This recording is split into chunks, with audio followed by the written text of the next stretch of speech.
So hello, no, ngayon no, ini-encourage ko po kayo, no, yung bawat tao, kung sino man yung nakikinig, na magbasa po tayo ng Biblia. At kung ano man ang sinasabi dito sa kasulatan, sundin po natin yun.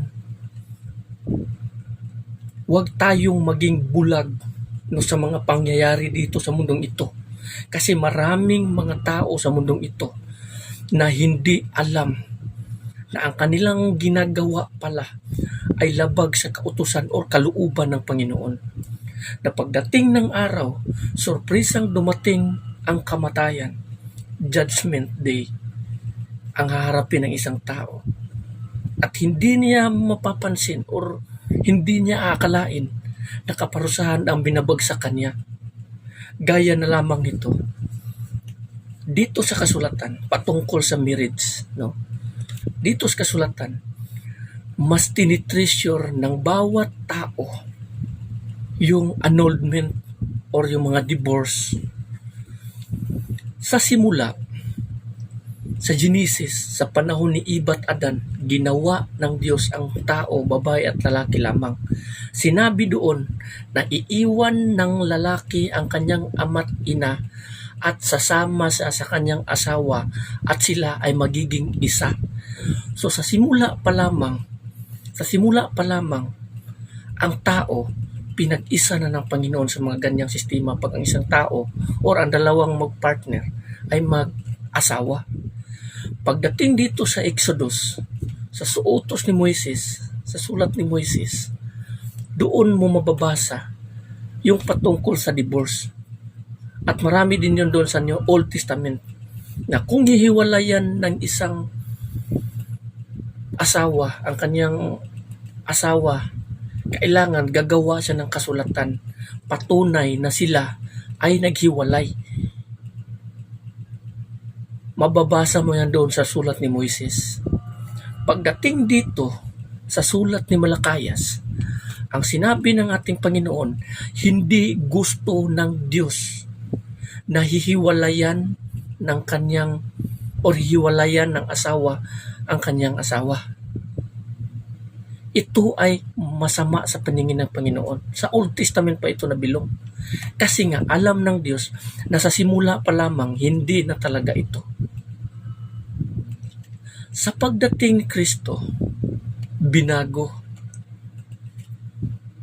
Doon natin makikita or mababasa ang sinabi mismo ng ating Panginoong Jesucristo na hindi pwedeng paghiwalayin ng kahit sino ang pinag-isa ng Panginoon.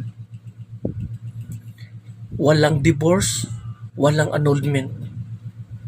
Sinabi doon, may isang tao doon nagsasabi kay Kristo na patungkol doon sa divorce. Ang sabi ng Panginoon ni Kristo, na sa simula pa lamang, hindi talaga yan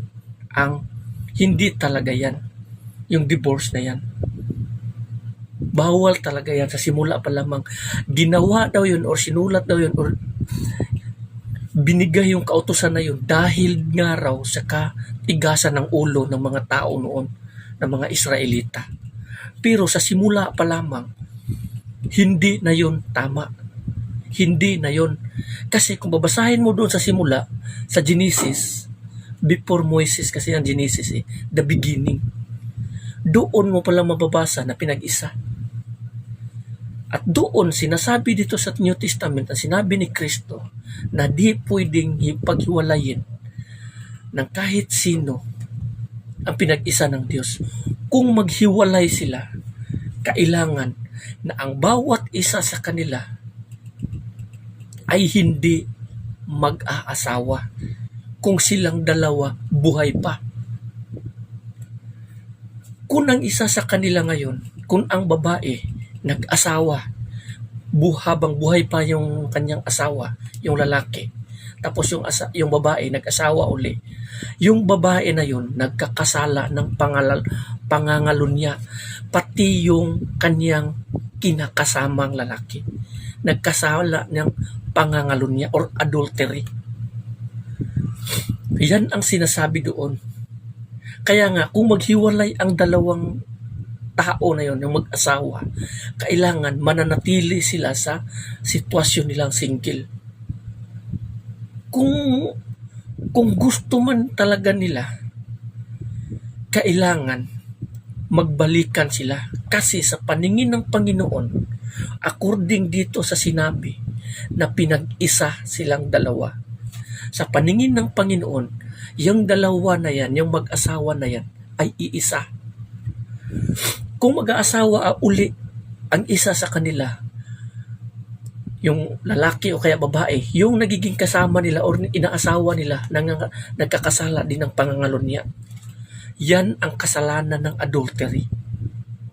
Under sila sa ilalim ng kautusan ng adultery. At sinabi dito sa kasulatan na ang tao na alipin sa kasalanan, ang kabayaran talaga niyan, kamatayan. Ang kautusan binigay upang, kumbaga, ang kautusan na ito, halimbawa adultery, ang kautusan na adultery, ibinigay yan ng Panginoon as a boundary ng bawat tao na di siya pwedeng lalagpas dyan. Sa oras na lalagpas ka dyan o stepping ka dyan, yan na yung magkakasala ka ng adultery. May relihiyon no, na iniisip nila na ang tao nagiging matuwid sa kautusan. Pero ang totoo, hindi. Nagiging matuwid ang isang tao sa pananampalataya natin sa ating Panginoong Kristo. Kasi ang magagawa ng kautusan, yun lang yung ipakilala sa tao na siya ay nagkasala. Dahil sa sinabi ng kautusan, do not commit adultery. Pero nag-commit ka ng adultery. Ang sinabi dito sa kasulatan, sa Exodus chapter 23, do not follow the crowd when it does what is wrong. Maraming mga celebrity na gumagawa nitong hangal. Yung mga taong hindi nagbabasa ng Biblia, ng kasulatan ng Diyos, kautusan, hindi nila binabasa, kaya kung ano man yung ginagawa sa mundong ito, sinusunod at ginagaya nila.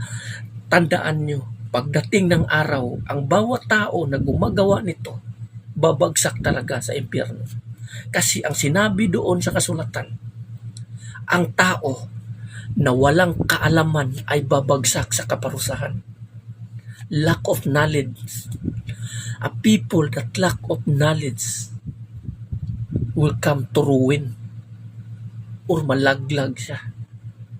Ganito ang nangyayari sa mundong ito.